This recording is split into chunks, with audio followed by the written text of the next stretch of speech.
Now, new on 60 News Side, an update for you on the possibility of an art center coming to Patton Creek Shopping Center in Hoover. Well, last year, the city announced they had committed to borrowing $17 million to invest in a fine arts center. Well, now plans are unclear.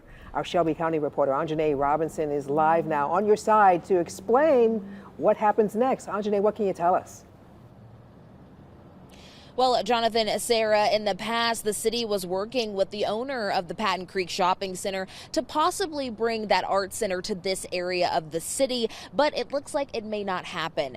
Now, Mayor Frank Bricado telling us the city had momentum going for 8 to 12 months, but at some point along the way, negotiations fell off. Now, he adds that the city is exploring options for the Performing Arts Center. It's something that our citizens want. Now, I spoke with one couple that shops at Patton Creek. They tell me they think the Arts Center would help attract more businesses to this area.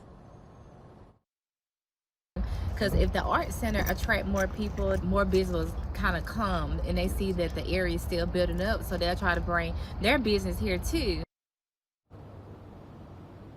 Now, Mayor Bricado went on to say that they've looked at the Galleria and Patton Creek, but at this point, their search continues and they are actively looking at areas to place that Performing Arts Center here in the city. For now, reporting live from Shelby County, Anjanae Robinson, WPRC, Fox 6 News, on your side.